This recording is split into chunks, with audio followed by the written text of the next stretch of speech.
अच्छा मुझे मतलब चाहे चार्ट पे लिख के या फिर अनम्यूट करके आप बता सकते हो किस किस ने पहले इकोनॉमिक्स पढ़ी हुई है। चाहे ग्रेजुएशन लेवल पे पढ़ी हो चाहे ट्वेल्थ लेवल पे पढ़ी हो। मतलब साथ में आप लिख सकते हो कि कौन से लेवल पे पढ़ी है, ग्रेजुएशन में पढ़ी है या ट्वेल्थ तक पढ़ी है या उससे पहले टेंथ तक पढ़ी है। बिकॉज आई गेस टेंथ तक तो सबकी होती है कॉमन।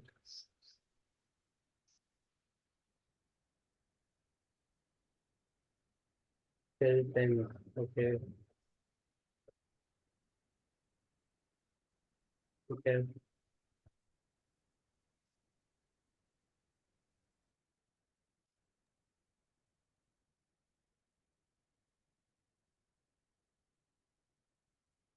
ठीक है। अगर नहीं पढ़ी तो भी लिख सकते हो। आप लोगों ने टेंथ तक पढ़ी है, ट्वेल्थ तक पढ़ी है, ग्रेजुएशन में पढ़ी है या पढ़ी ही नहीं। ओके।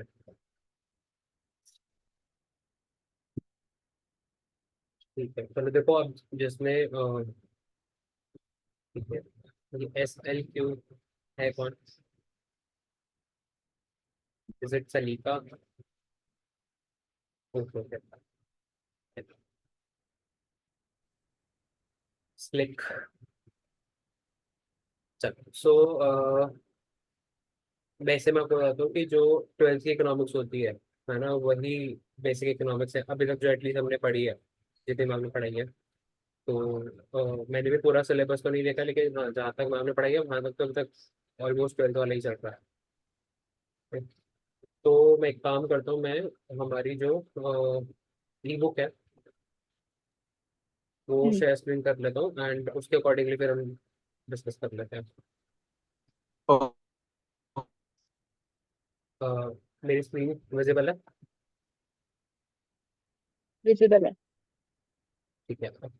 प्लीज थोड़ा सा इस अपना मतलब वर्बली रिस्पॉन्ड करना, बिकॉज ऑब्वियसली मैंने इसके शेयर स्क्रीन करी हुई तो मैं चैट बार नहीं पढ़ पाऊंगा। Okay okay. चलो थैंक यू। हेलो। हाँ है तुम। हेलो। हाँ मैं ठीक हाय। हूँ। ओके। थोड़ी सी ब्रेक हो रही है आवाज। Hello Murli. Good evening everyone. Actually hi Chandrashekhar. Atul फिर से आवाज ब्रेक हो रही है।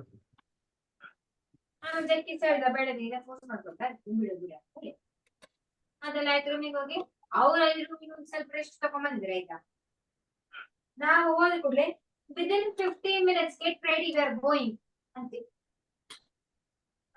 ये किसका ಅಯ್ಯೋ ದೇವ नहीं कौन है। ನಾ ಹೇಳ್ತೀರಾ ಮತ್ತೆ निखिल चलो हम लोग डिस्कस करते हैं।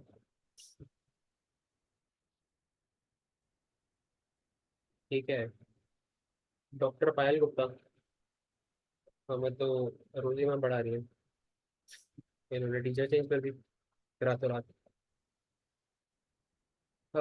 चलो ठीक है।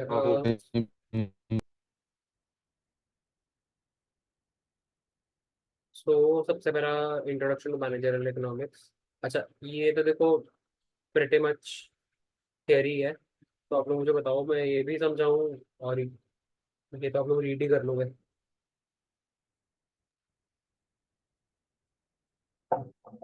लेमन लैंग्वेज में समझा दो हाउ इट वर्क्स।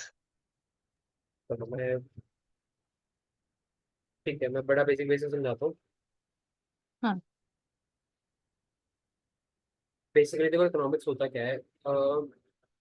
हम सबकी जो वांट्स होती हैं वो अनलिमिटेड होती है, ठीक है, लेकिन हमारे जो रिसोर्सेज हैं वो बहुत लिमिटेड होते हैं।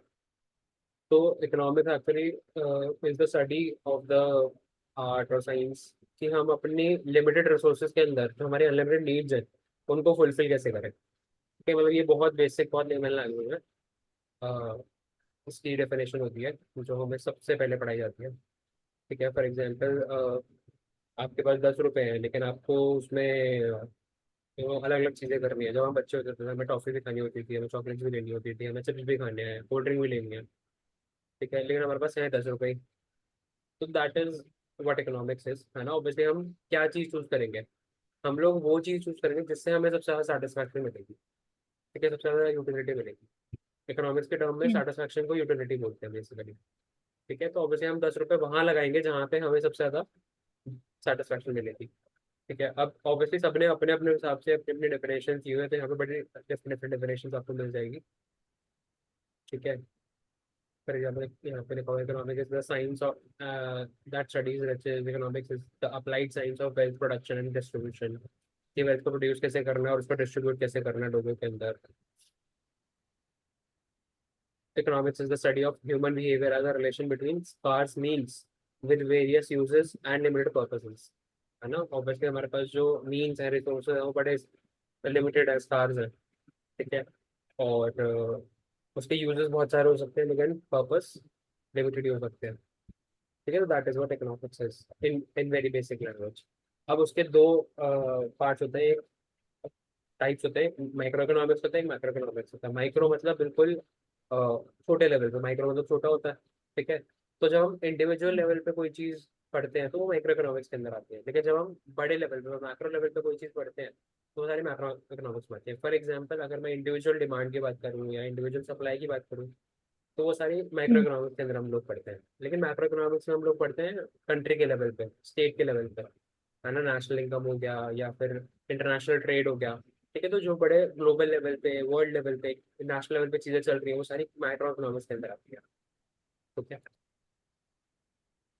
अब मैनेजरियल इकोनॉमिक्स क्या होता है, जब when we are working in a company as a manager, ठीक है, ऑब्वियसली उस टाइम पे भी हमारे पास सेम सिचुएशंस आती हैं जो हम डे टू डे लाइफ में भी ऑब्जर्व करते हैं, या फिर एक कंट्री लेवल पे एक कंट्री या उसकी गवर्नमेंट भी एक्सपीरियंस करती है, ठीक है। तो डेफिनेटली मैनेजर की लाइफ में भी वैसे ही काफ़ी सारी सिचुएशंस आती है जहाँ पे उसके पास अगेन रिसोर्सेज बहुत लिमिटेड है लेकिन उसको अप्लाई वो बहुत ज़्यादा कर सकता है, ठीक है। तो उस टाइम पे उसको कैसे इकोनॉमिक्स को अप्लाई करके डिसीजंस लेने चाहिए, that is the area which is covered under managerial economics, ठीक है। ये नेचर है मैनेजरियल इकोनॉमिक्स का, science and arts. It is also a science, it is also art. Science क्यों है, क्योंकि इसके अंदर कुछ रूल्स होते हैं, ठीक है, जो हर जगह यूनिवर्सली एप्लीकेबल होते हैं, लेकिन it is also the art. अब उन वो जो सारे रूल्स हैं जो यूनिवर्सली एप्लीकेबल है तो उनको यूज करके हम कैसे डिसीजंस लेते हैं, दैट इज एन आर्ट, ठीक है। क्योंकि उसका कोई फिक्स फॉर्मूला नहीं होता, ठीक है। कुछ चीजें बिल्कुल सेम रहती है हर जगह, that is the science part. लेकिन जो आर्ट्स पार्ट है वो क्या है कि हम उसको यूज कैसे करते हैं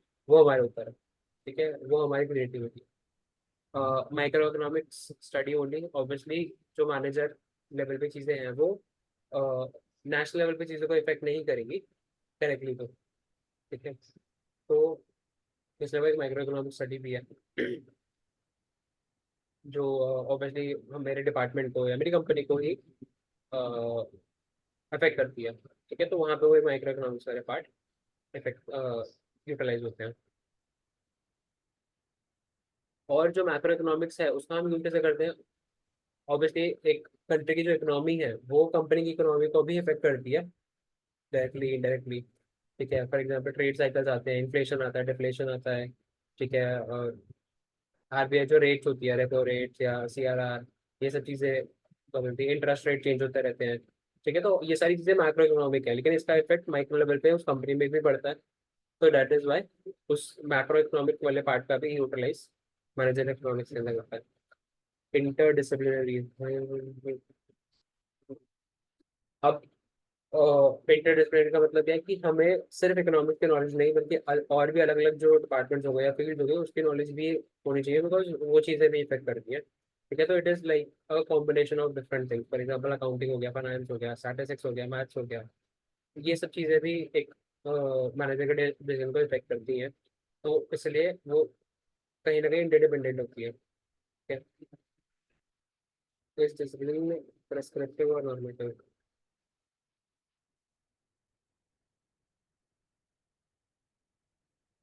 जो मैनेजरल इकोनॉमिक्स होती है, ठीक है, उसका मेजर पर्पस क्या होता है कि एक स्पेसिफिक गोल को अचीव करना है, कोई प्रॉब्लम है उसको सॉल्व करना है बाय यूजिंग करेक्टिव मेजर्स। अब वो 100% हो जाएगी ऐसा बिल्कुल भी पॉसिबल नहीं है, ठीक है, लेकिन हम लोग ट्राई कर सकते हैं कि जो हमने पढ़ा है, जो हमने समझा है, उसको यूज करके हम चीज़ों को सॉल्व करें। Management oriented, the resource can help managers deal effectively with challenges workplace, ये तो हमने बात ही करी कि और जब हम वर्क प्लेस पे होते हैं तो बहुत सारे चैलेंजेस, बहुत सारी सिचुएशंस आती है जिनसे हमें डील करना होता है। तो ये मैनेजमेंट लेवल की प्रॉब्लम होती है, और ऑब्वियसली जो फ्रंट लेवल एम्प्लॉयज होते हैं उनको ये चीज़ें ज़्यादा इफेक्ट नहीं करेंगी क्योंकि उनके हाथ में ज़्यादा डिसीजन मेकिंग नहीं होती है। ठीक है, लेकिन जो डिसीजन मेकिंग होती है उनसे इफेक्ट उनके ऊपर जरूर पड़ता है। तो ये सारी जो भी हम चीज़ें पढ़ेंगी मैनेजमेंट ओरिएंटेड, मैनेजमेंट लेवल पे काम आने वाली है। जो भी पॉलिसीज बननी है, रूल्स बनने हैं, रेगुलेशंस बनने हैं कंपनी के अंदर, पूरा सिस्टम डेवलप होना है, उन सब चीज़ों पे इफेक्ट होता है। और रियलिस्टिक है। ठीक है, जो भी हम चीज़ें पढ़ने वाले हैं obviously day to day life में हमें हेल्प करती है चीज़ों को सॉल्व करने में। स्कोप ऑफ मैनेजमेंट इकोनॉमिक्स,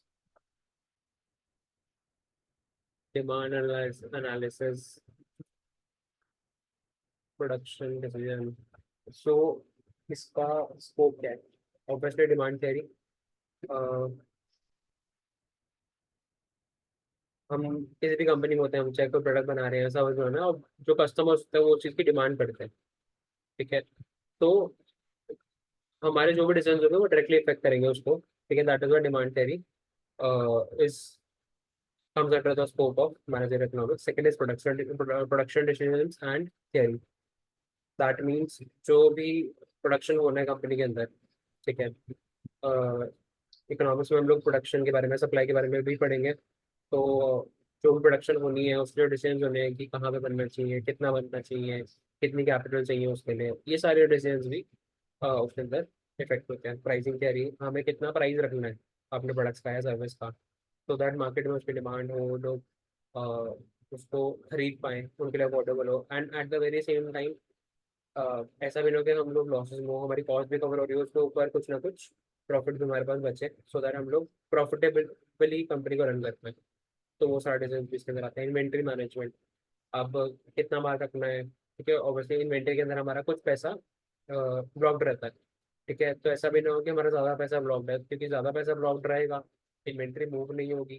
ठीक है, तो दैट इज ऑल्सो प्रॉब्लम। कुछ प्रोडक्ट्स ऐसे होते हैं जिनका ट्रेंड चला जाता है। ठीक है, तो वो जो सारी इन्वेंट्री है वो सारा लॉस करा जाएगा, या तो उसको ऑफर्स में निकालना पड़ेगा या लॉसेस में भी निकालना पड़ेगा उसको लिक्विड करने के लिए। ठीक है, तो प्रॉपर इन्वेंट्री मैनेजमेंट के लिए भी ये डिसीजंस लेने में हेल्प करता है। एंड प्रॉफिट मैनेजमेंट, ऑब्वियसली हम इतनी मेहनत करी से ले रहे हैं कि जो भी हम बिजनेस रन कर रहे हैं, जो भी कंपनी चल रही है, वहाँ से प्रॉफिट्स निकल सके। अगर प्रॉफिट्स ही नहीं होंगे तो ऑब्वियसली सैलरीज नहीं आएंगी, कंपनी सस्टेन नहीं कर पाएगी। तो it is very very important कि हम जो भी चीज़ें पढ़ रहे हैं उससे हम प्रॉफिट मैनेजमेंट भी प्रॉपर कर पाएँ। Then business cycles, there are like different different business cycles आते रहते हैं। बिजनेस साइकिल क्या होता है बेसिकली, जब भी कंट्री में मतलब एक पीरियड होता है जिसके बाद फिर इन्फ्लेशन से पूरा वो आता है रिसेशन, और उसके बाद वापस इस पॉइंट पे आ जाते हैं, तो that is one business cycle. ठीक है, तो मतलब पूरा जब कंप्लीट हो जाता है कि हमने यहाँ से शुरू किया, फिर इन्फ्लेशन आया, फिर और रिसेशन आया, तो वापस जब इस पॉइंट पे आ जाते हैं जिसके बाद दोबारा इन्फ्लेशन आएगा, तो that is one business cycle. ठीक है, और हर कंट्री में बिजनेस साइकिल्स चलती रहती है। ठीक है, अब उस केस में कंट्री कैसे रिएक्ट कर रही है, और इंटरेस्ट रेट्स बढ़ रहे हैं, कम हो रहे हैं। ठीक है, अलग अलग चीज़ पर रेपो रेट, CRR वगैरह, कैश रिजर्व रेशियो बोलते हैं उसको। तो ये सब चीज़ें कैसे इफेक्ट हो रही है, गवर्नमेंट की पॉलिसीज वगैरह कैसे बन रही हैं, तो ये सारी चीज़ उसमें इफेक्ट होती हैं अलग अलग बिजनेस साइकिल्स के अंदर। Unemployment rate and there are many different things macro economic level पे। तो वो सारी चीज़ों के अंदर हम कैसे अपनी कंपनी को सस्टेन करके रखते हैं, प्रॉफिटेबल रख सकते हैं, चला सकते हैं, तो ये सारी चीज़ें भी इसके अंदर कवर हो जाती हैं। एंड कैपिटल मैनेजमेंट, ऑब्वियसली कोई भी कंपनी जो है उसको रन करने के लिए कैपिटल चाहिए होता है।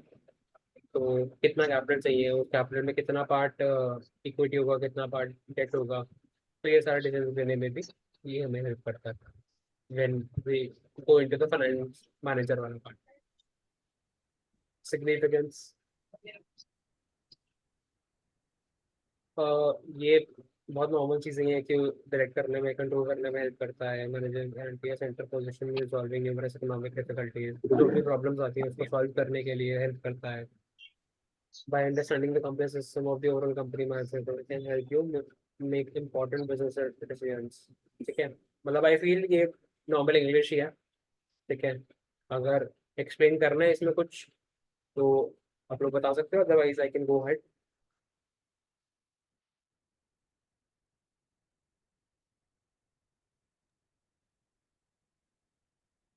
एक बार रीड कर लेंगे बाद में, if there will be doubt तो विल हाँ आस्क। हाँ, मतलब जैसे मैंने स्टार्टिंग अभी में जो तुम भी। ऐसे करो, थोड़ा ब्रीफ में सब थोड़ा थोड़ा एक्सप्लेन कर दो, and then maybe we can read it out, and उसके बाद में। हाँ, मतलब जो मैंने अभी तक बताया ना सारा चीज़ें, वही चीज़ों का थोड़ा थोड़ा रिपीटेशन ही है। ठीक है। ओके। चाहे वो सिग्निफिकेंस हो गया, अब हमने स्कोप पे बात कर ही लिया, सिग्निफिकेंस में भी ऑलमोस्ट सिमिलर चीज़ें आ जाएंगी। फिर इसके बाद रिलेशनशिप ऑफ मैनेजर, ऑब्वियसली जैसे मैंने बता भी दिया कि जो मैनेजर इकोनॉमिक्स है, that is related to other field also. हमें अदर फील्ड्स के बारे में भी थोड़ी बहुत बेसिक नॉलेज होनी चाहिए, ताकि हम लोग उसके बेसिस पे बेटर डिसीजंस ले पाए।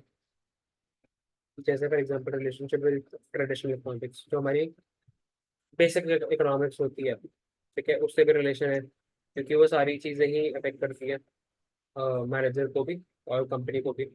अकाउंटिंग रिलेशन, अकाउंटिंग और फाइनेंस रिलेटेड जो भी चीज़ें कंपनी के अंदर चल रही है, वो सारी चीज़ें भी इफेक्ट करती हैं मैनेजर इकोनॉमिक्स और उसके डिसीजंस को। Mathematics, statistics, okay. ठीक है, then operation research and care of decision making, computer science के। मतलब अगर पढ़ोगे तो बहुत बेसिक है, बहुत इजी है, सिंपल है, समझ आ जाएगा। और जब अभी हम आगे प्रैक्टिकली चीज़ें समझेंगे, ठीक है, तो वो भी और ज़्यादा चीज़ें रिलेटेबल हो पाएंगी। ठीक है। ओके। डिसीजन मेकिंग में इकोनॉमिक्स, मैनेजरल इकोनॉमिक्स का क्या रोल है? सबसे पहले तो ऑब्वियसली जो डिसीजन मेकिंग प्रोसेस होता है वो कैसे करता है? सबसे पहले भी आपको डिफाइन द प्रॉब्लम। ठीक है, हम क्या प्रॉब्लम सॉल्व करना चाहते हैं उसको क्लियरली डिफाइन करना बहुत जरूरी है। अगर वो क्लियरली डिफाइन ही नहीं होगी, ठीक है, तो ऑब्वियसली हम उसको सॉल्व नहीं कर सकते। ठीक है। अगर हम बड़ी जनरल बात करेंगे, ठीक है, फॉर एग्जाम्पल मैं बोलूँ पढ़ना है, मैंने यार समझ ही नहीं आ रहा, तो ये बड़ी जनरल बात हो गई। लेकिन अभी अगर किसी ने बोला कि यार मैनेजरल इकोनॉमिक्स समझ नहीं आ रहा, तो हम उसके ऊपर डिस्कशन कर रहे हैं। ठीक है। अदरवाइज शायद अगर मैं बोलता बस एक डिस्कशन क्लास है, ठीक है, तो बहुत सारे लोग होते ज्वाइन करते हैं, फिर उनको लगता है "अरे यार मैनेजरल इकोनॉमिक्स है, ये तो मुझे आता है"। ठीक है, तो फिर वो शायद ज्वाइन भी करते हैं, फिर वहाँ पे चले जाते हैं, ठीक है, लीव कर देते हैं। तो इट इज़ वेरी इंपॉर्टेंट कि जो भी हम प्रॉब्लम सॉल्व करना चाहते हैं उसको क्लियरली डिफाइन करना, और जितना क्लियरली डिफाइन करेंगे उतने अच्छे से हम उस प्रॉब्लम को सॉल्व कर पाएंगे। Then establishing the objective. अब जब प्रॉब्लम सॉल्व हो जाएगी, ठीक है, तो उसको सॉल्व करने के बाद क्या ऑब्जेक्टिव है हमारा? फॉर एग्जाम्पल कंपनी लॉसेस में चल रही है, ठीक है। अब जो कंपनी लॉसेस में चल रही है, तो ये प्रॉब्लम है, ठीक है। अब इसको क्लियरली डिफाइन करना बहुत जरूरी है। क्लियरली डिफाइन करने का मतलब लॉसेस में क्यों है? हमारी कॉस्ट ज़्यादा है, हमारा प्राइस कम है, हमारे ओवरहेड एक्सपेंसेस जो होते हैं, जो बाकी के खर्चे होते हैं इधर उधर के, वो ज़्यादा है। ठीक है, तो क्या मेन रीज़न है जिसकी वजह से हमारी कंपनी लॉसेस में चल रही है, तो वो डिफाइन करना बहुत जरूरी है। या मैं मान लेता हूँ फॉर एग्जाम्पल हमारी कॉस्ट ज़्यादा है, ठीक है, ये प्रॉब्लम है जिसकी वजह से हमारे कंपनी लॉसेस में चल रही है। तो वी हैव टू डिफाइन कि due to excess cost of making goods we are incurring losses. अब ऑब्जेक्टिव हमें एस्टैब्लिश करना है, हमारा मेन मोटिव क्या है? हमारा मेन मोटिव है कि कॉस्ट को इतना कम ले आना कि हमारा मार्जिन बढ़ जाए और हमारी कंपनी प्रॉफिट में आना शुरू हो जाए। ठीक है, तो लेट सपोज मैं बोलता हूँ 20% कॉस्ट अगर कम हो जाएगी, तो हम लोग सस्टेनेबली रन कर पाएंगे कंपनी को। दैट इज आवर ऑब्जेक्टिव कि 20% कैसे कम करा जा सकता है। अब डिस्कवर द ऑल्टरनेटिव। ऑल्टरनेटिव क्या क्या है? अगर कॉस्ट कम करनी है तो उसके लिए बहुत सारे ऑल्टरनेटिव हो सकते हैं। हम लोग लेबर कॉस्ट बचा सकते हैं, है ना, मे बी मशीनरी जो है ना, हम चीज़ों को ऑटोमेट कर सकते हैं जिसके थ्रू लेबर कॉस्ट कॉस्ट थोड़ी कम हो जाए। रॉ मटेरियल हम चीपर सोर्स ढूंढ सकते हैं कि अगर हमें रॉ मटेरियल ही सस्ता मिलने लग जाए तो भी हमारी कॉस्ट कम हो सकती है। हम इकोनॉमी ऑफ स्केल की बात कर सकते हैं। फॉर एग्जाम्पल अभी मैं 100 यूनिट्स बना रहा हूँ, तो मेरा एक यूनिट मुझे पड़ रहा है 50 रुपये का। लेकिन अगर मैं 100 की जगह लेट सपोज 500 यूनिट बनाना शुरू कर दूँ, ठीक है, तो मेरी कॉस्ट डिवाइड हो जाएगी और मैं शायद 40 रुपये में उस चीज़ को बना सकता हूँ। ठीक है, तो that is called economy of scale. जब मैं बड़े स्केल पे कोई चीज़ प्रोड्यूस करता हूँ तो उसका पर पीस कॉस्ट जो है वो कम हो जाता है। ठीक है, तो देर आर डिफरेंट ऑल्टरनेटिव। ठीक है, अब नेक्स्ट स्टेप है कि brainstorming and analysing the alternative course. अब जो सारे मैंने चीज़ें लिखी है उसमें से सबके ऊपर सोचना क्या उसके प्रॉस हैं, क्या उसके कॉन्स हैं, क्या क्या ये चीज़ करना पॉसिबल भी है या नहीं है। ठीक है, फॉर एग्जाम्पल जैसे मैंने बोला कि अगर हम 500 यूनिट बनाए, अब मैंने 500 यूनिट बना तो दी, लेकिन क्या उसके लिए मेरे पास पैसा है, क्या इतनी डिमांड है कि वो 500 यूनिट निकल जाएंगे। क्या मेरा प्रोडक्ट ऐसा तो नहीं है कि 500 यूनिट मैंने बना तो दिए, लेकिन जब तक वो बिकेंगे या निकलेंगे, ठीक है, तब तक वो खराब ही हो जाएंगे। तो उस केस में तो और ज़्यादा लॉस हो जाएगा मुझे। तो इट इज़ वेरी इंपॉर्टेंट कि मैं ब्रेन स्टॉर्मिंग करूँ और एनालाइज करूँ जो डिफरेंट डिफरेंट ऑल्टरनेट्स हैं, और उसमें से अब जो सबसे बेस्ट ऑल्टरनेट है वो मुझे चूज करके I have to make a choice and I have to implement it. That is the whole decision making process. ठीक है, तो that is our first unit, है ना। इससे रिलेटेड अगर कुछ भी और पूछना है, कुछ भी और डाउट है तो आप बताओ।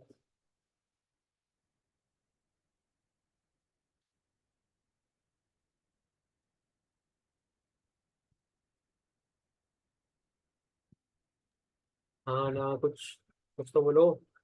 नहीं, अभी तक ठीक ठीक है, है, थैंक यू। थोड़ा चलो क्लियर अब है। चलो, cool। तो next is theory of demand. मेरे ख्याल से यही चीज़ है जहाँ जो थोड़ी प्रैक्टिकल और जहाँ पे थोड़ी सी डाउट्स आप लोगों को आ रहे थे या प्रॉब्लम हुई थी, करेक्ट।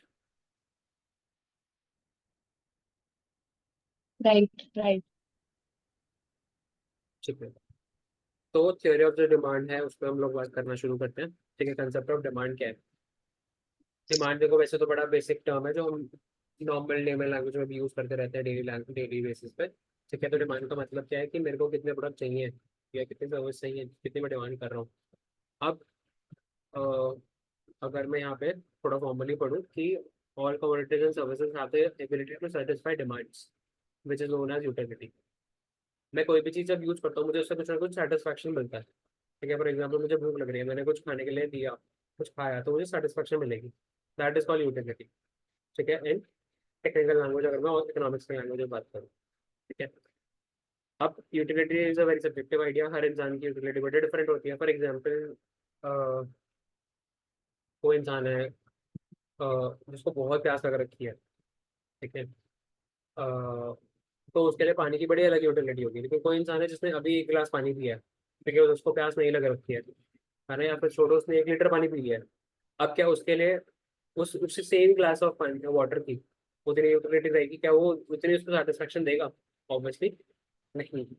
ठीक है, तो it is a very subjective idea, it is a very subjective concept, है ना। यूटिलिटी सबके लिए बड़ी अलग अलग होती है। अब डिमांड फॉर कमोडिटी और services determined by it's utility in satisfying a want. और डिमांड जो है वो डिफाइन कैसे होती है कि वो जो प्रोडक्ट है या सर्विस है वो कितनी यूटिलिटी प्रोवाइड कराता है। ठीक है, कितना एक इंसान को सेटिस्फाई करता है। The prospective consumers ability to pay for the good, कि वो जो कंज्यूमर है क्या वो उसके लिए पे कर सकता है। फॉर एग्जाम्पल अगर मैं आपसे पूछूं यार किसको 5 स्टार होटल में रहना है, शायद हम लोग सभी बोलेंगे, लेकिन क्या हम उसके लिए पे कर सकते हैं? क्या हम उसको अफोर्ड कर सकते हैं? ठीक है, let's suppose we go and for a trip and somewhere, तो वहाँ पे जाके सब लोग चाहेंगे कि यार एक अच्छा 5 स्टार होटल लो, है ना। If we go on a beach तो बीच व्यू मिले, अगर पहाड़ों पे जा रहे हैं तो माउंटेन व्यू मिले। ठीक है, लेकिन क्या उसके लिए हम अफोर्ड भी कर सकते हैं? ऑब्वियसली वो यूटिलिटी देगा हमें, हम उसमें रहेंगे तो हमें बहुत अच्छा फील होगा, सेटिस्फैक्शन मिलेगी, यूटिलिटी मिलेगी। लेकिन क्या हम उसके लिए अफोर्ड उसको अफोर्ड कर सकते हैं? That is also what determines demand. ठीक है, the utility it provides as well as the are ability to pay for it.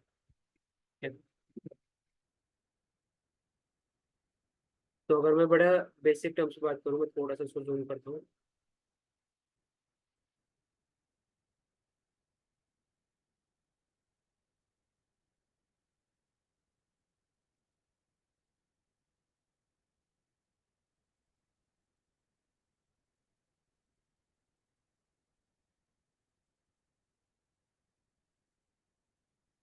So, in a nutshell, when desire is accompanied by the willingness and ability to pay for a good or service, it becomes a demand for the goods or service. मतलब this is a very good and perfect definition कि जो हमारी Dzire है, ठीक है, मतलब हम कोई चीज़ लेना चाहते हैं, लेकिन क्या हम उसको लेने के लिए विलिंग है, और क्या हमारे पास एबिलिटी है उसके लिए पे करने की।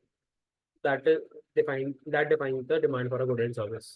ठीक है, मुझे अगर कोई चीज़ चाहिए लेकिन मैं उसके लिए पे ही नहीं कर सकता तो वो डिमांड में नहीं आएगा। मैं किसी चीज़ के लिए पे कर सकता हूँ लेकिन वो मुझे नहीं चाहिए, ठीक है, तो वो भी डिमांड में नहीं आएगा।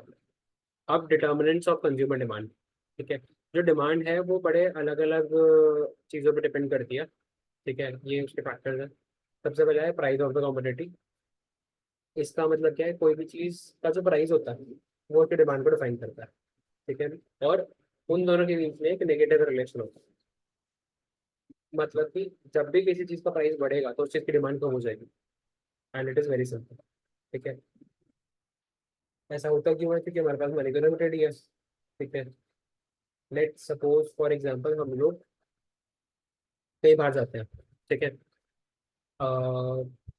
हमें प्यास लगती है, हम लोग क्या करते हैं, कोई सॉफ्ट ड्रिंक खाना या माजा या फ्रूटी या ऐसा कुछ ले लेते हैं।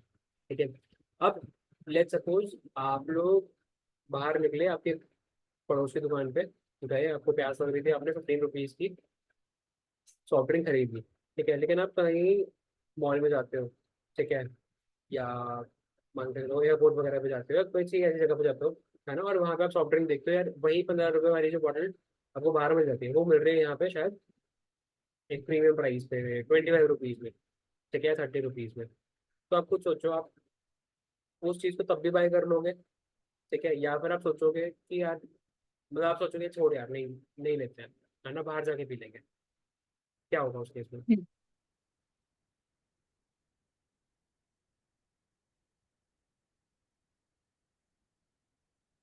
हेलो। हम्म।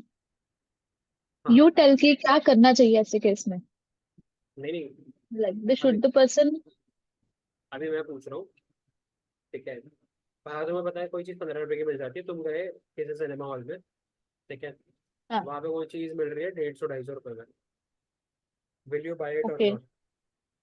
फर्स्ट फर्स्ट इंस्टिंक्ट क्या होगा, एक नॉर्मल इंसान का इंस्टिंक्ट क्या होगा? रहने देते हैं। है ना, नहीं लेगा वो इंसान। I think it depends person to person, I don't know. हाँ बिल्कुल, it depends on the person to for person, लेकिन example, when you are in a need, मान लो तुम्हें हाँ बहुत प्यास लग रही है, there is no water and there is only availability of soft drink, and हाँ at that time you can pay 200 rupees also because it is your हाँ नीड, मे बी, है ना। हाँ and sometimes when you are not in a need but you just want that thing, तो उस time पे हो सकता है that you don't buy that. बिल्कुल।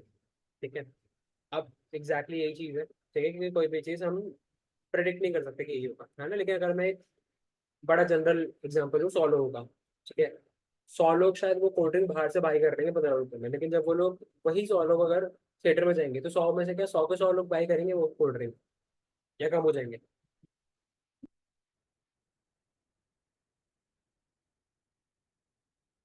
देर are many people who do not buy from कम हो जाएगी थिएटर्स डिमांड। ऑल्सो। हाँ, कम हो जाएगी। राइट। प्राइस बढ़ा, डिमांड कम हो गई। हाँ। ठीक है, अच्छा, एक और एग्जांपल ले लेते हैं, मान के चलो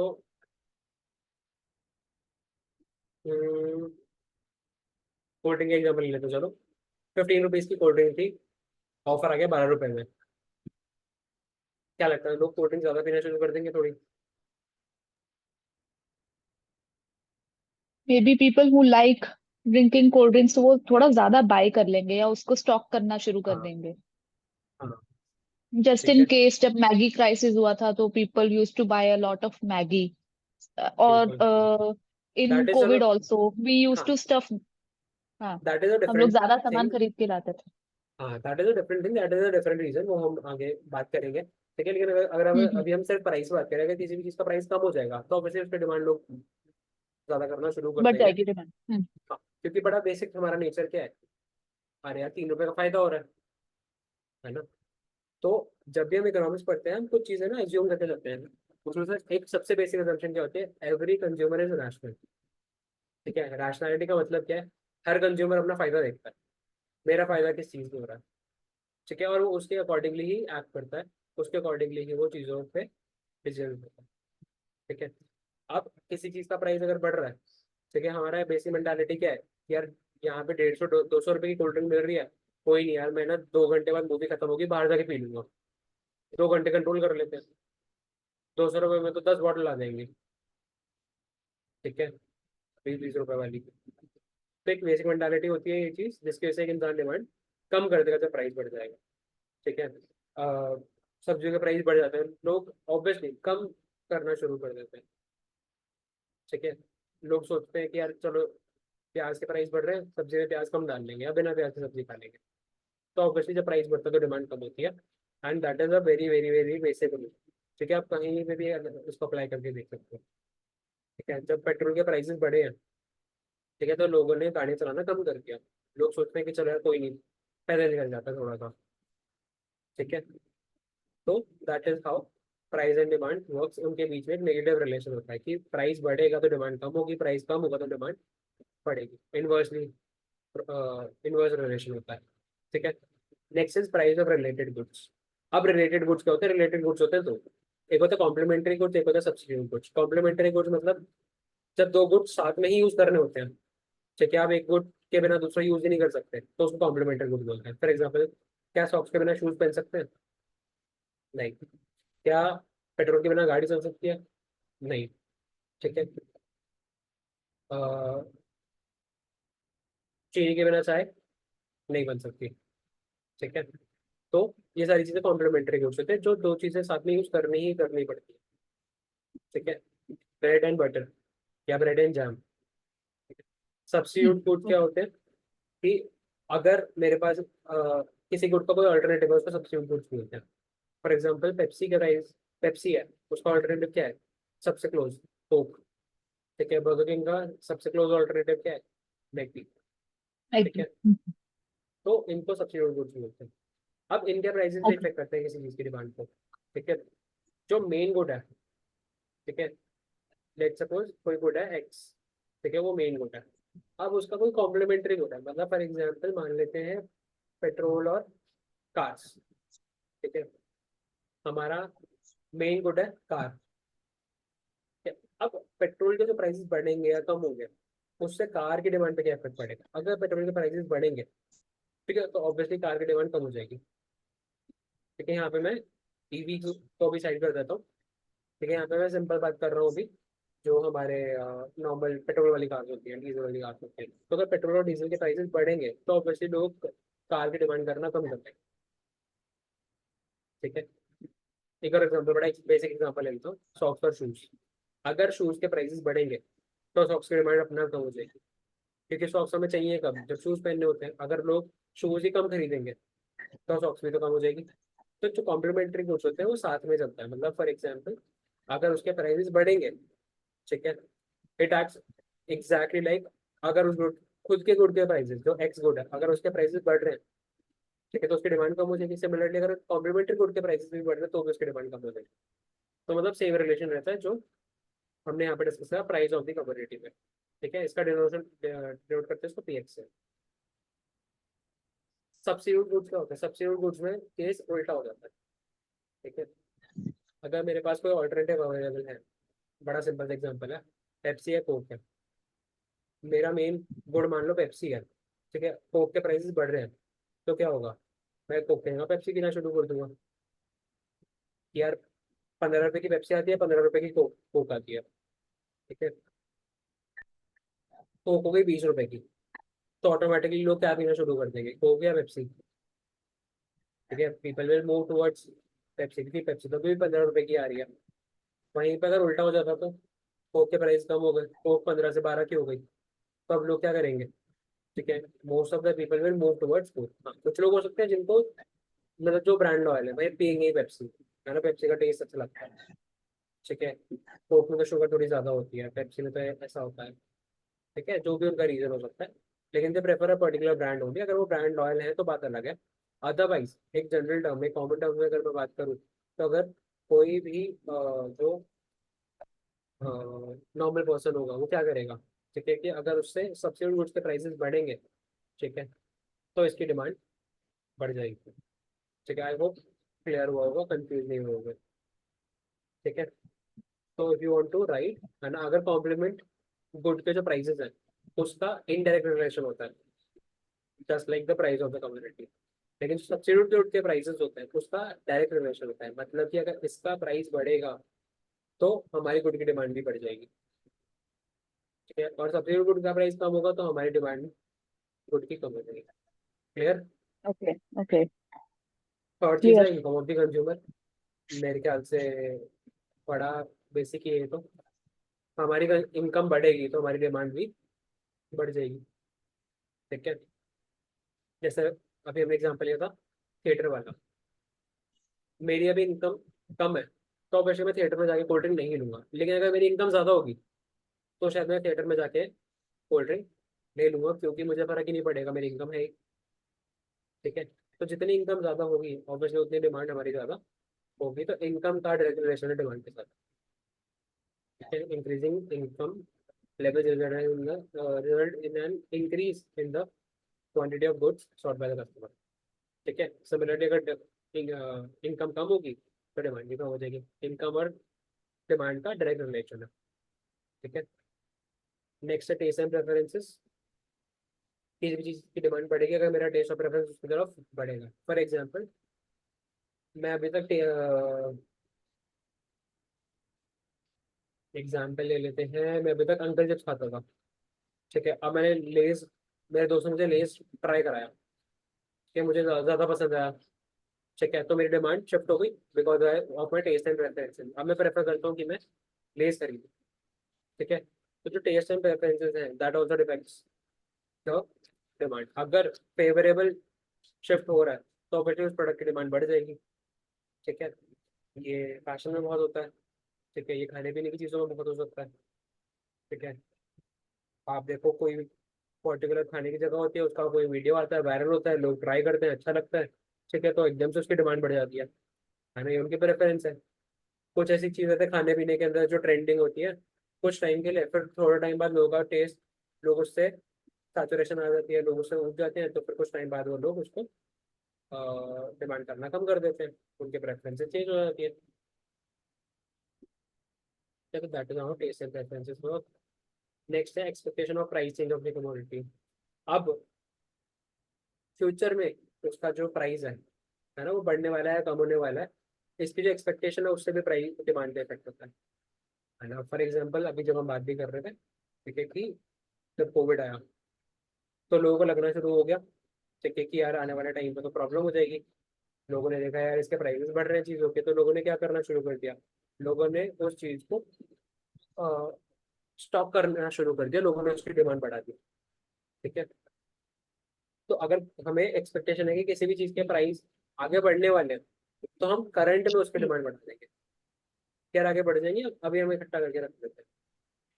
ठीक है, कभी कभी ऐसा होता है कि न्यूज़ आती है कि कल से पेट्रोल के दाम बढ़ने वाले हैं, 5 रुपये बढ़ने वाले हैं।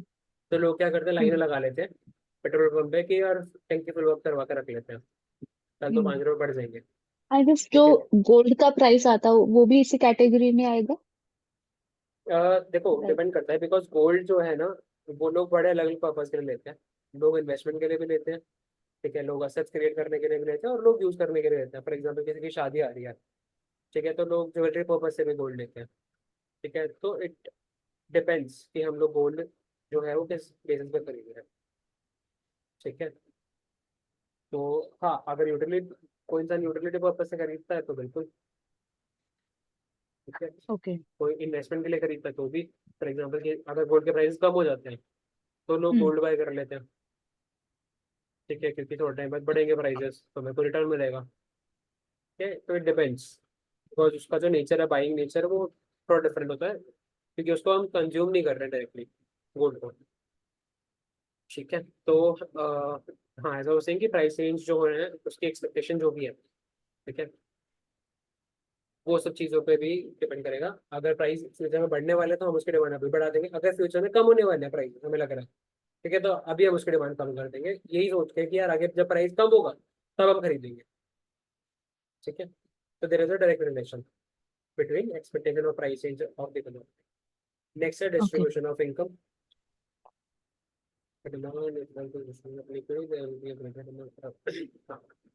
अब जो डिस्ट्रीब्यूशन है इनकम है, इसका मतलब क्या है कि, ठीक है, तो जो कंट्री है उसकी एक जीडीपी बनती है, लेकिन वो कितना इक्वली डिवाइडेड है या अनइक्वली डिवाइडेड है। मतलब कि फॉर एग्जांपल इक्वल डिवीजन क्या है कि ऑलमोस्ट पूरी कंट्री का जो एवरेज इनकम लेवल है वो सिमिलर है। ठीक है, उसमें बहुत ज़्यादा डिफरेंस नहीं है। लेकिन है ना, कुछ लोग हैं जो बहुत ज़्यादा कमाते हैं और कुछ लोग हैं जो बिल्कुल ही कम कमाते हैं। ठीक है, तो ये हम्म, अनइक्वल डिस्ट्रीब्यूशन है। तो जितना ज़्यादा अनइक्वल डिस्ट्रीब्यूशन होगा उतना ज़्यादा जो लग्जरी गुड्स है उनका डिमांड बढ़ेगी। ठीक है, लेकिन जितना ज़्यादा जो है इक्वल डिस्ट्रीब्यूशन होगा उतना ज़्यादा जो है वो नॉर्मल चीज़ों की डिमांड बढ़ेगी और लग्जरी गुड्स की डिमांड कम। है ना, अलग अलग डिमांड गुड्स होते हैं, बेसिक गुड्स होते हैं, लग्जरी गुड्स होते हैं। ठीक है, इन चीज़ें कुछ होते हैं। तो जितना अनइक्वल डिस्ट्रीब्यूशन होगा उतना ज़्यादा डिमांड लग्जरी चीज़ों की बढ़ेगी। ठीक है, अगर सबकी ही इनकम बड़ी एवरेज है तो ऑब्वियसली लोग 5 स्टार होटल्स में नहीं जाएंगे, उसकी डिमांड बड़ी कम होगी। लेकिन अगर अनइक्वल डिस्ट्रीब्यूशन होगा तो ऑब्वियसली वेल्दी लोग जो होंगे वो 5 स्टार होटल्स में ज़्यादा जाएंगे, तो 5 स्टार होटल्स की डिमांड ज़्यादा बढ़ेगी। ठीक है, next is size of the population, इस पर भी डिपेंड करता है, जितने ज़्यादा लोग उतने ज़्यादा demand, as simple as that. ठीक है, जितने कम लोग उतनी कम डिमांड। है ना, आप लोग इंडिया का पॉपुलेशन देखो करोड़ों में। ठीक है, मतलब इट्स इन बिलियंस, 1.45 बिलियंस है। तो डिमांड इतनी ज़्यादा है, आप ऑस्ट्रेलिया चले जाओ वहाँ पे तो कुछ करोड़ लोग ही हैं।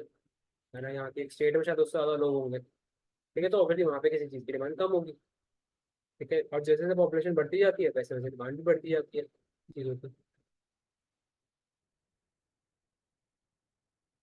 तो these are all the factor. अब ये सारे फैक्टर जब हम मिला देते हैं, ठीक है, तो बनता है डिमांड, लॉ ऑफ डिमांड। ठीक है, कि एक जो डिमांड है वो इन सभी फैक्टर्स पर डिपेंड करता है। ठीक है, ये जो हमने सारे फैक्टर्स पढ़े इन सब चीज़ों पर डिपेंड करता है। इन सब चीज़ों का इफेक्ट को जब हम एक्यूमुलेट कर देते हैं तो हमारी डिमांड निकल के आती है। That is what law of demand is. ठीक है, अब एक पर्टिकुलर प्राइस पे लोग कितनी क्वांटिटी डिमांड करते हैं, दैट इज डिमांड शेड्यूल। ठीक है, यहाँ पे अलग अलग प्राइसेस दिए हुए हैं और अलग अलग प्राइसेस पे लोग कितना डिमांड करेंगे पर्टिकुलर कमोडिटी को, वो उस कमोडिटी का डिमांड शेड्यूल उसको बोलते हैं। ठीक है, इंडिविजुअल डिमांड शेड्यूल। ठीक है, ये नेगेटिवली स्लोप होता है because there is a negative relation between the rise in commodity. ठीक है, प्राइस जो है वो एक इंडिपेंडेंट वेरिएबल होता है, उसको हम इसमें इस एक्सेस में लेते हैं, वाई एक्सेस पे। क्वांटिटी जो है वो एक डिपेंडेंट वेरिएबल है, वो प्राइस पे डिपेंडेंट है, इसलिए हम उसको एक्स एक्सेस पे लेते हैं। और दोनों के बीच में एक नेगेटिव रिलेशन है, मतलब कोई चीज़ जब बढ़ेगी तो वो दूसरी चीज़ कम होगी, लेकिन एक चीज़ जब कम होगी तो दूसरी चीज़ बढ़ेगी। ठीक है, दैट इज वाई ये जो इसका डिमांड का बन के आता है वो ऐसे नेगेटिवली स्लोप होता है, नीचे की तरफ जा रहा होता है। ठीक है, ये है मार्केट डिमांड शेड्यूल। जब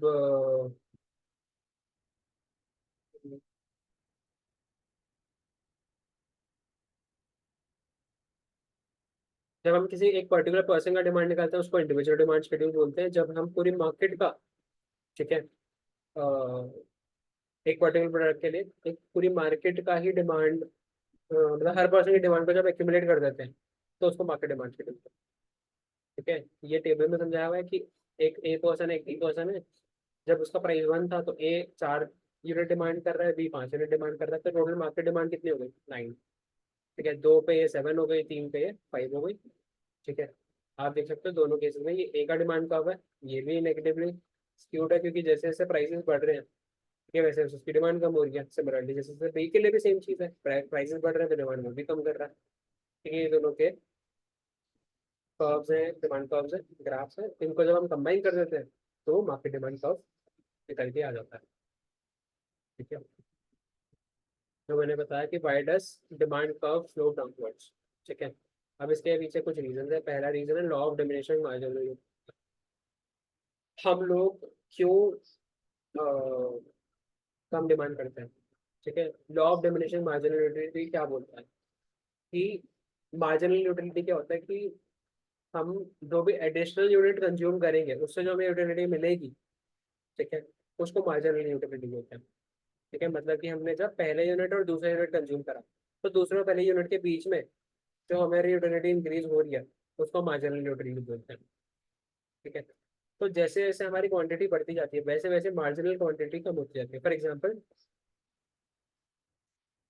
मुझे लग रही थी बहुत प्यास, मैंने पहला गिलास पानी पिया तो मुझे यूटिलिटी ज़्यादा मिलेगी। मैंने जब दूसरा गिलास पानी पिया तो मुझे पहले वाले से कम यूटिलिटी मिलेगी। जब मैं अब तीसरा गिलास पीऊंगा तो मुझे और कम यूटिलिटी मिलेगी, और एक टाइम के बाद ऐसा आ जाएगा कि मेरी जो यूटिलिटी है वो नेगेटिव में भी चली जाएगी। ठीक है, मार्जिनल यूटिलिटी। तो जैसे जैसे हमारी क्वांटिटी बढ़ती जाती है किसी चीज़ को कंज्यूम करने की, वैसे वैसे उसकी यूटिलिटी कम हो जाती है ना। आप चाहे इसको रोटी के एग्जाम्पल से समझ लो, मैं पहली रोटी खाऊंगा तो मुझे बड़ा अच्छा लगेगा, मैं एक और रोटी खाऊंगा तो शायद कम अच्छा लगेगा, थर्ड रोटी खाऊंगा तो और कम अच्छा लगेगा। तो जैसे जैसे मेरी भूख कम होती जा रही है वैसे वैसे मेरी यूटिलिटी भी कम होती जाएगी।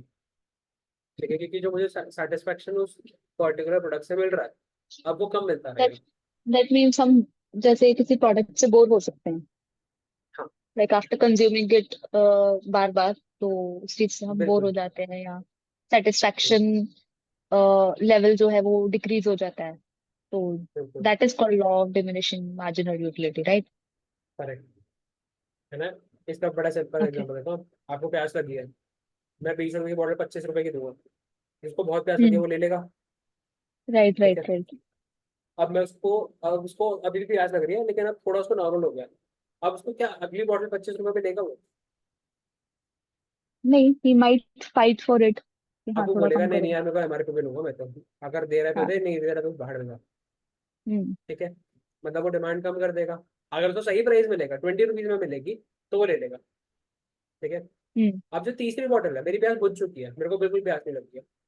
ठीक है, हम्म। लेकिन मैं सोचता हूँ यार रख लेता हूँ, क्या पता आगे प्यास लग जाए। ठीक है, अब मैं कोशिश क्या करूँगा, थोड़ा डिस्काउंट मिल जाए, कहीं से अगर 15 रुपए में बॉटल मिल जाए या 10 रुपए में बॉटल मिल जाए तो मैं वो ले लूँगा। हम्म। ठीक है, मैं ज़्यादा देखूंगा नहीं। ठीक है, और सॉरी मैं रिसर्च करूंगा कि यार बिस्लेरी की आ रही है 20 रुपए की, लेकिन कोई और ब्रांड की देखता हूँ, क्या पता वो सस्ते मिल जाए। ठीक है, अब मेरे पास टाइम है तो मैं शायद थोड़ी रिसर्च करूंगा। अब मैंने एक बॉटल खरीद ली है, मेरे पास एक्स्ट्रा भी आ गई है। ठीक है, हम्म। क्या मैं चौथी बॉटल खरीदूंगा? नहीं, डिमांड खत्म हो गई, that means, है ना? हाँ। तुम्हारी डिमांड जो है वो खत्म हो गई। हाँ, क्योंकि उसकी जो यूटिलिटी, उससे जो मुझे सेटिस्फेक्शन मिलनी है वो तो खत्म ही हो गई ना। हाँ। ठीक है, तो क्योंकि हमारी मार्जिनल यूटिलिटी है ना, हर एडिशनल प्रोडक्ट से मिलने वाली यूटिलिटी सेटिस्फेक्शन कम होती जाती है, इसलिए हमारी डिमांड कम होती जाती है, इसलिए वो स्लो डाउनवर्ड करता है। ठीक है, जब तक वो प्राइस कम नहीं करेगा मैं और डिमांड नहीं करूँगा। ठीक है, second hmm. Reason is substitute goods. अगर प्राइस राइट। ज्यादा होता रहेगा तो मैं उसको अल्टरनेटिव ढूंढूंगा, जो मैंने अभी एग्जांपल भी दिया कि बिस्लरी की बोतल पर 20 रुपए की आती है, एक्वाफिना भी 20 की आती है, किनले भी 20 की आती है।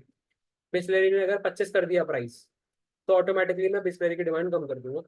ठीक है, आज अगर मैं बात करूँ, ठीक है, 20 रुपए में तीनों बॉटल आ रही है, बिस्लरी, किनले और एक्वाफिना, मेरे ख्याल से ज्यादातर लोग बिस्लरी बाई करेंगे क्योंकि बिस्लरी का एक ब्रांड है, ट्रस्ट वैल्यू है, लोगों की प्रेफरेंस है। ठीक है, सारी चीजें सेम है, लेकिन बिस्लरी ने प्राइस बढ़ा दिया 25 रुपए। अब लोग शायद किनले या एक्वाफिना लेना शुरू कर देंगे। ठीक है, क्योंकि अभी भी उनको, हाँ ठीक है, वो बिस्लरी नहीं है लेकिन उनका भी, उनके ऊपर भी बेसिक ट्रस्ट है। ठीक है, तो किनले और एक्वाफिना वाली बॉटल लोग खरीदना शुरू कर देंगे और बिस्लरी की डिमांड ऑटोमेटिकली कम हो जाएगी। तो क्योंकि मार्केट में बहुत सारे सब्स्टिट्यूट्स अवेलेबल हैं चीज़ों के, दैट इज वाई एक इंसान ज़्यादा प्राइस पे कम क्वांटिटी बाय करेगा। At the very same time अगर बिस्लरी प्राइस कम कर देगा तो शायद एक्वाफिना और किनले खरीदने वाले भी बिस्लरी खरीदना शुरू कर देंगे। ठीक है, तो जब प्राइस कम हो रही है तो उसकी डिमांड बढ़ जाती है, इसलिए भी डिमांड का जो है वो नेगेटिव जाता है। Third reason is income effect. The income effect refers to the changes in the real income or purchasing power when the price level falls, consumer purchasing power rises। हाँ, अब देखो इनकम का मतलब क्या होता है, इनकम के दो मतलब होते हैं। इनकम का पहला मतलब होता है कि जो मेरी रियल इनकम है ना, मुझे 20,000 रुपीज मिल रहे हैं, मान लो 25,000 मिल रहे हैं, 50,000 मिल रहे हैं, जो मेरी इनकम है, जो मेरी रियल इनकम है। ठीक है, हम्म। दूसरा होता है परचेसिंग पावर। अब मेरी जो इनकम है मैं उससे कितनी चीजें खरीद सकता हूँ। फॉर एग्जाम्पल, आपके पास 100 रुपए है। ठीक है, 10 रुपए का चिप्स का पैकेट खरीदना है, कितने पैकेट आ जाएंगे 100 रुपए में? 10। ठीक है, प्रीटी बेसिक। 100 को डिवाइड कर दिया 10 रुपए से, मान के चलो चिप्स का पैकेट बढ़ गया है और हो गया 20 रुपए। अब कितने पैकेट आएंगे?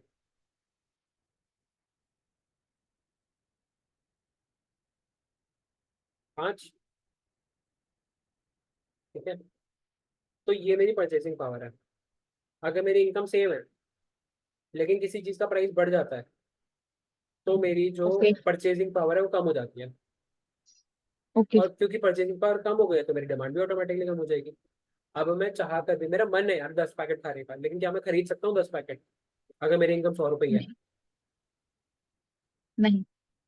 ठीक है, तो that is what income okay. Effect is, कि मेरी अगर इनकम कांस्टेंट रहे, स्टेबल रहे, ठीक है, लेकिन किसी चीज का प्राइस बढ़ रहा है तो डिमांड ऑटोमेटिकली कम हो जाएगी। अगर किसी चीज का हम्म, प्राइस कम हो जाएगा तो डिमांड तो बढ़ जाएगी। ठीक है ना, जो हम बड़े आम जिंदगी में देखते भी हैं, इनकम हमारी सेम रहती है डेली बेसिस पे, लेकिन सब्जियों के रेट ऊपर नीचे होते रहते हैं। तो जब सब्जियां बढ़ती हैं, ठीक है, ऐसा नहीं कि हम और खरीदना नहीं चाहते हैं, लेकिन हम खरीदते नहीं है क्योंकि हमारी पॉकेट अलाउ ही नहीं करती है, तो ऑटोमेटिकली डिमांड कम हो जाती है। लेकिन जब सब्जियों के रेट कम हो जाते हैं तो हम ज़्यादा खरीदना शुरू कर देते हैं। हम्म, ठीक है, फिर लोग उसको अलग अलग डिशेज में यूज़ कर रहे हैं, उसी सेम सब्जी से अलग अलग चीज़ें बना रहे हैं। ठीक है, अक्सर ये सीजनल वेजिटेबल्स में होता है। ठीक है, अभी चीज़ चीज़ का सीजन है, वो सस्ती आ रही होगी तो लोग घर में ज़्यादा लाते होंगे, सीजनल फ्रूट ज़्यादा लाते होंगे। लेकिन अभी थोड़ा टाइम बाद ऐसा नहीं, अब आज के टाइम पे 12 महीने हर चीज़ मिल जाती है, सारी वेजिटेबल्स भी, फ्रूट्स भी, लेकिन उनका रेट्स डिपेंड करते हैं सीजनलिटी पे। ठीक है, अभी बड़ा बेसिक एग्जांपल ले लेते हैं वाटरमेलन का। सीजन आया था वाटरमेलन के जो प्राइस है वो कम होते गए थे, तो लोगों ने ज़्यादा खरीदने शुरू कर दिया। अब धीरे धीरे प्राइस उसके वापस बढ़ रहे हैं क्योंकि सीजन जा रहा है, तो उसका डिमांड अब धीरे धीरे कम हो रही है क्योंकि लोगों की इनकम सेम है। ठीक है, तो इनकम की वजह से भी उसका स्लोप नीचे जाता है। Size of consumer group, when the price of a commodity falls, new consumers are drawn to size of consumer groups.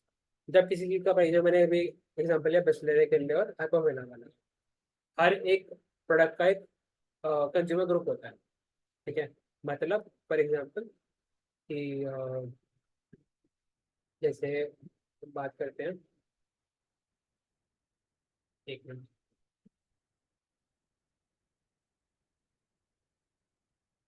हाँ, जैसे मैं बात कर रहा था अभी उसकी, क्या बोलते हैं, एक्वाफिना, किनले, बिस्लेरी। अब हर एक प्रोडक्ट का, हर एक कमोडिटी का कंज्यूमर ग्रुप है। ठीक है, जब एक प्रोडक्ट के प्राइस बढ़ेंगे तो बाकी जो प्रोडक्ट्स हैं, ठीक है, इसके कंज्यूमर उसमें शिफ्ट होना शुरू कर देंगे। मतलब उसका जो कंज्यूमर ग्रुप है वो ऑटोमेटिकली बढ़ना शुरू हो जाएगा, जिसकी वजह से डिमांड बढ़ जाएगी।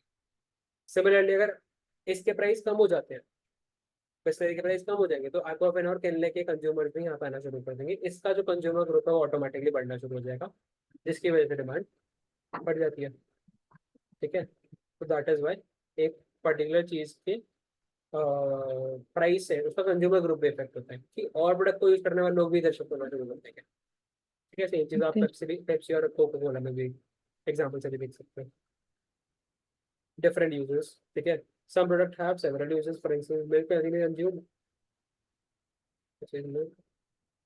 जैसा मैंने बोला कि जब किसी चीज के प्राइस बढ़ेंगे, ठीक है, तो लोग उसका मेन यूज भी करना कम कर देंगे, है ना। फॉर एग्जाम्पल यहाँ पे हमने एक एग्जाम्पल लिया, वही ले लेता हूँ। प्राइसेस बढ़ेंगे तो लोग शायद घरों में दही जमाना या उसका मक्खन निकालना, ठीक है, ये सब चीज़ें कम कर देंगे। लोग सोचेंगे यार चल पी लेते हैं बस। ठीक है, वो ज़रूरी है ताकि बॉडी के अंदर वीकनेस ना आए, कैल्शियम भी कम ना हो। लेकिन जब उसके प्राइस कम हो जाएंगे दूध के, तो क्या होगा, तो लोग उसके डिफरेंट डिफरेंट यूज होंगे, उसकी दही भी जमा रहे हैं, उससे मक्खन भी निकाल रहे हैं, घी भी बना रहे हैं, ठीक है, उससे पनीर भी निकल रहा है। ठीक है, तो जिस कमोडिटी के जब डिफरेंट यूजेस होते हैं, ठीक है, और उसका प्राइस कम हो जाता है, तो लोग उसकी डिमांड करना ज़्यादा शुरू कर देंगे। ठीक है, लेकिन अगर इसके प्राइसेस बढ़ेंगे तो उसके लोग डिमांड कम करना चाहेंगे। ठीक है, जिसकी वजह से भी वो नेगेटिव इफेक्ट आता है। ठीक है, तो ओके। आई होप ये सारी चीज़ें क्लियर है कि डिमांड का आपका डाउनवर्ड क्यों जाता है, एक नेगेटिव रिलेशन ठीक है। क्यों है प्राइस में। ओके। अब ये कुछ एक्सेप्शंस हैं to the law of demand. ठीक है, मतलब कि इन चीज़ों के ऊपर लॉ ऑफ डिमांड एप्लीकेबल नहीं होता। क्यों नहीं होता वो भी हम लोग समझेंगे। Giffen goods. Giffen goods are a unique subcategory of commodity considered to be of lower quality.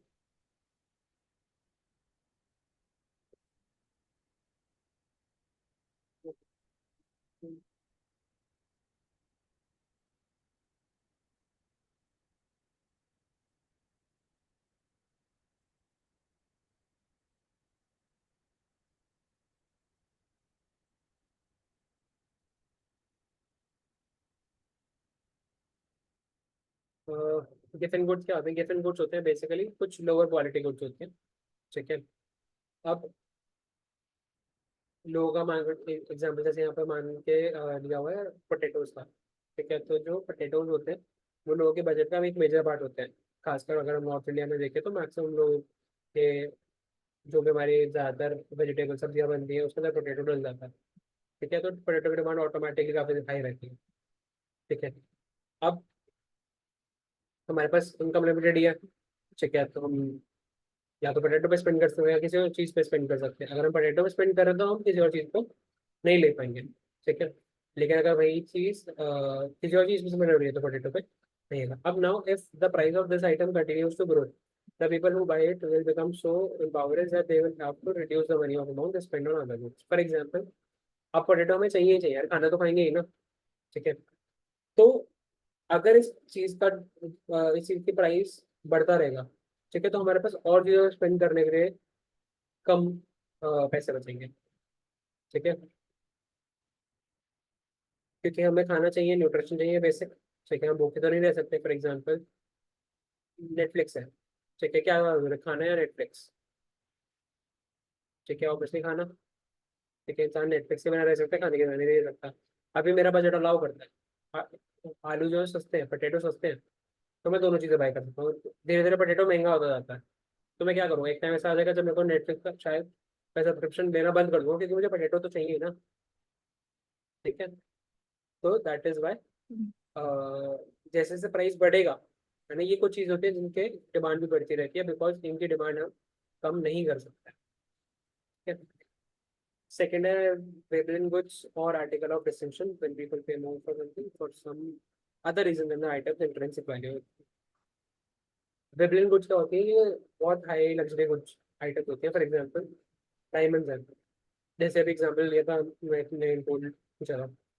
ठीक है, अभी क्या चीज़ है, ये स्टेटस सिंबल होती है कि जितना महंगा होगा कोई चीज़, ठीक है, तो उतना ज़्यादा इंसान उसको डिमांड करता है। तो इसके ऊपर भी लॉ ऑफ डिमांड एप्लीकेबल नहीं होता। फॉर एग्जाम्पल डायमंड है। ठीक है, अब हम चीप डायमंड नहीं ढूंढेगा कोई भी इंसान, कहीं भी जाएगा। ठीक है, तो वो क्या देखेगा? महंगे से महंगा डायमंड, है ना, जो इंसान अफोर्ड कर सकता है ऑब्वियसली। है ना, कुछ लोगों को आर्ट का बड़ा शौक होता है, पेंटिंग्स का, स्टैचूज का, तो वो लोग देखेंगे, है ना, ऑप्शन चलती है। ठीक है, तो उसमें लोग महंगे से महंगी चीज़ें बाय करते हैं, क्योंकि वो एक स्टेटस सिंबल है। जितना महंगा आप खरीदोगे, ठीक है, उतना ज़्यादा आप शो ऑफ करता हूँ, है ना, वहाँ पे मतलब उसका पर्पज ही बिल्कुल अलग होता है। वहाँ पे यूटिलिटी उस चीज़ को यूज़ करने से नहीं मिलती है, वहाँ पे यूटिलिटी उसको शो ऑफ करने से मिलती है। ठीक है, तो जितनी महंगी होगी उतना ज़्यादा एक इंसान उसको बाय करे। तो यहाँ पे भी लॉ ऑफ डिमांड अप्लाई नहीं होता। Changes in price in the future, it's not uncommon for consumer to stock upon a commodity if he or she believes the price will rise at some point in the near future, even if the price is more than normal, the consumer will purchase more. अब simple सी बात है, अगर किसी चीज़ का price बढ़ रहा है, तो इंसान सोचेगा कि यार, मतलब लॉ ऑफ डिमांड क्या बोलेगा, किसी चीज़ का प्राइस बढ़ रहा है तो हम लोग उसको कंज्यूम कम करेंगे। ठीक है, लॉ ऑफ डिमांड का यही रूल था।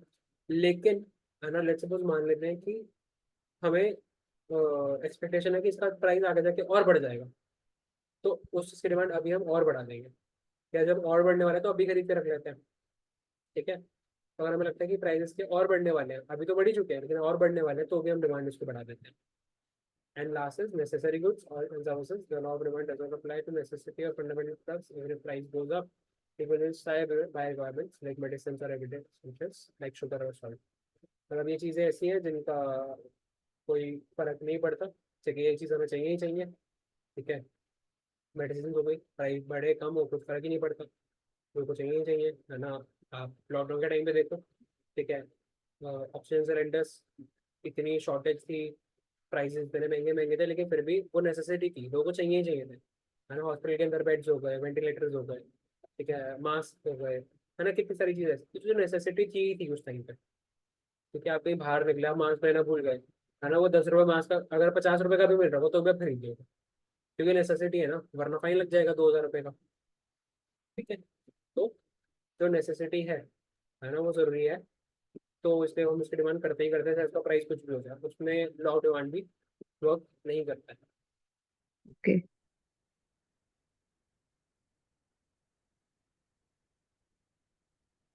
इनमें से अगर कोई भी चीज़ समझ ना आई हो, समझ क्लियर है, सब आ गया, इट्स गुड। हाँ आगे बढ़े। चलो अब है changes in quantity demanded and changes in demand. हाँ ठीक है, How ये दो much चीजें हैं, is left in this unit? बस ये last year. Okay, okay, okay. Fine. क्यों नींद आ रही है? हाँ, obviously. ठीक है, फिर हम ये करते हैं। ठीक है, Okay. तो changes in quantity demanded and changes in demand, अब दो चीजें हैं, क्वांटिटी डिमांडेड एंड डिमांड, ये दो चीजें। इसमें डिफरेंस समझते हैं। पहली चीज, क्वांटिटी डिमांडेड का मतलब क्या है? एक पर्टिकुलर प्राइस पे, ठीक है, मैं एक बार ग्राफ निकाल लेता हूँ। ठीक है, ये एक पर्टिकुलर प्राइस है, पी है, इस पे हम कितनी क्वांटिटी डिमांड कर रहे हैं। ठीक है, that is what quantity demanded is. ठीक है, और ये जो ओवरऑल डिमांड है, that is what demand is. ठीक है, movement along the demand curve. The demand curve fluctuates when the price of a product varies. Expansion or decrease in demand as a result, lack of consumer interest. From 60 to 40 and the decrease in demand.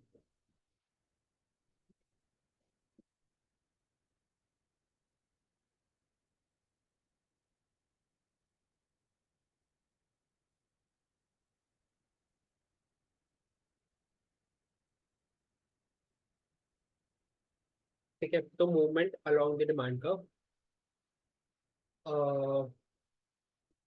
जब price बढ़ता है, ठीक है, तो जो demand curve है ना, हम उस पर ही ऊपर और नीचे मूव करते हैं। ठीक है, हम उसके इधर या उधर नहीं जा सकते। ठीक है, लेट सपोज मैं एग्जांपल लेके समझाता हूँ। जब प्राइस बढ़ेगा या कम होगा, ठीक है,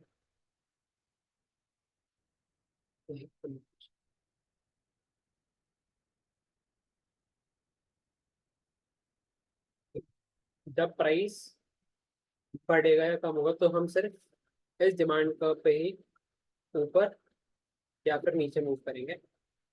ठीक है, हम इससे इस डायरेक्शन में या फिर इस डायरेक्शन में नहीं जा सकते। ठीक है, तो जब 4 रुपये प्राइस था तो हम लोग एक क्वांटिटी डिमांड करते हैं, लेकिन जब प्राइस 3 हो गया तो क्वांटिटी डिमांडेड 2 हो गई है। ठीक है, जब 2 रुपये था तो क्वांटिटी डिमांडेड 3 हो गई है।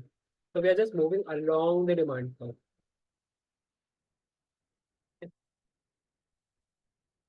So this is Okay. what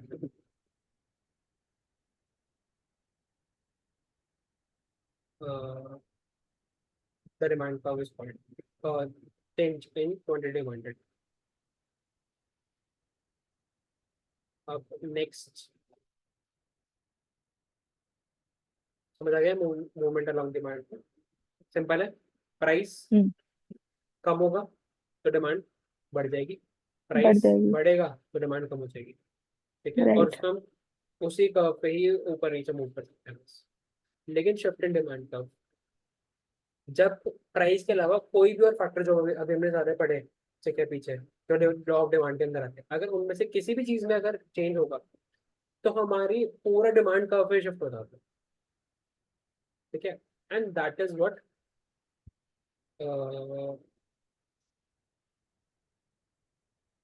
change in demand. ठीक है, एग्जाम्पल लेते हैं इसी चीज में।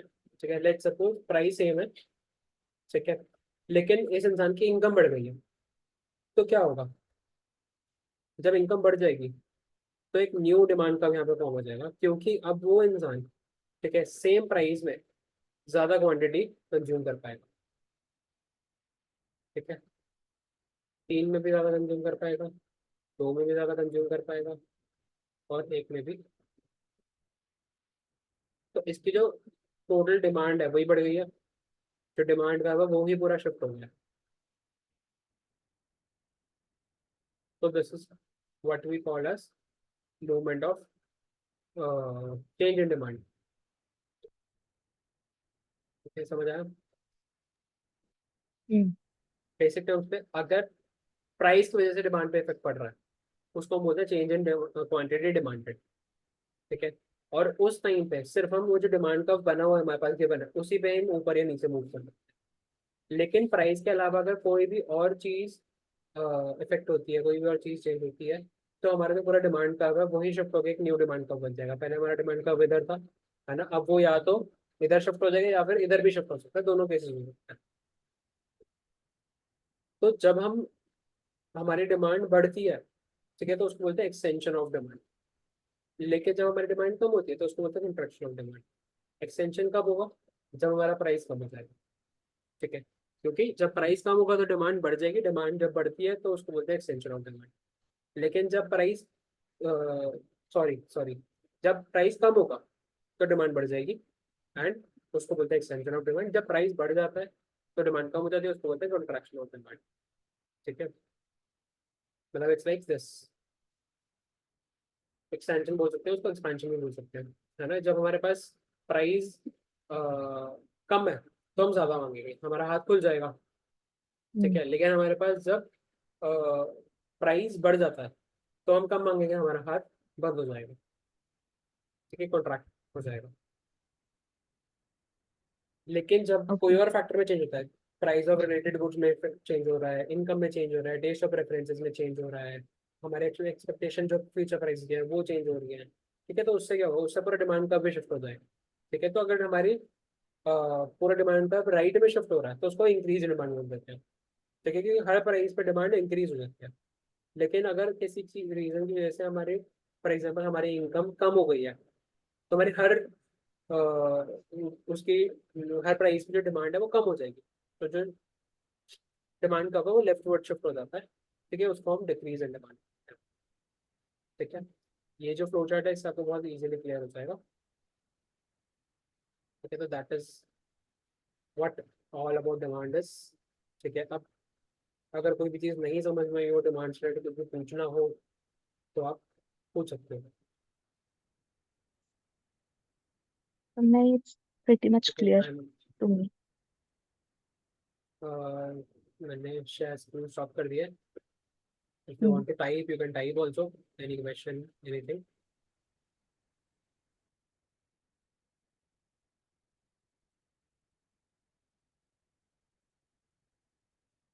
ठीक है, क्लियर।